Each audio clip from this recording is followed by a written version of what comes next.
నమస్తే అండి అందరికీ. కుళ్ళు, కుతంత్రం, ద్వేషాలు, పగలు, పంతాలు అనుకుంటా ఈ ఉన్న 4 రోజులు కూడా మీరు వ్యర్థం చేస్తున్నారు. అవునా కదా? వ్యర్థం చేస్తున్నారు కదా?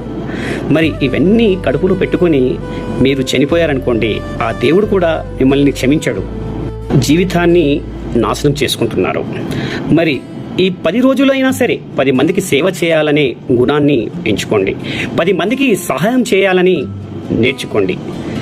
వీలైనంత తొందరగా 10 మందికి ఉపయోగపడే పనులు మాత్రం చేయండి. మిత్రులారా, మీరు చనిపోయిన తర్వాత ఇతను ఈ విధంగా ఉండేవాడు, 10 మందికి హెల్ప్ చేసేవాడు, 10 మందిలో పేరు తెచ్చుకున్నాడు అని ఆ మాట ప్రతి ఒక్కరి నోట నుంచి రావాలి. మిత్రులారా, మీరు చనిపోతే 10 మందికి చెప్పుకోవాలి, ఇతను చాలా మంచివాడు, చాలా గుణవంతుడు, సహాయం చేసే గుణం ఉంది అని చెప్పి 10 మంది గుర్తు చేసుకోవాలి మిమ్మల్ని. ఆ విధంగా బతకాలి.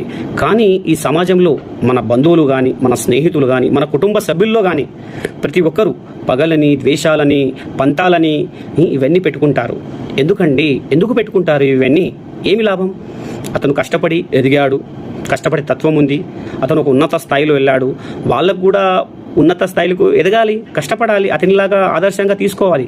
కానీ ఇవి చేయరు. ఒకడు బాగుపడుతున్నాడంటే ఏడుస్తుంటారు, వానిపైన నిందలు వేస్తూ ఉంటారు. ఇవన్నీ మానుకొని మంచిగా సంతోషంగా ఉండాలి. మిత్రులారా, ఇప్పుడైనా సరే మారండి. ఒకరిపైన ఏడవడం మానండి. నువ్వు కూడా కష్టపడు, నువ్వు కూడా ఎదుగు, మారు. సమాజానికి ఒక గుర్తింపులా బతికి పేరు తెచ్చుకుని చనిపో.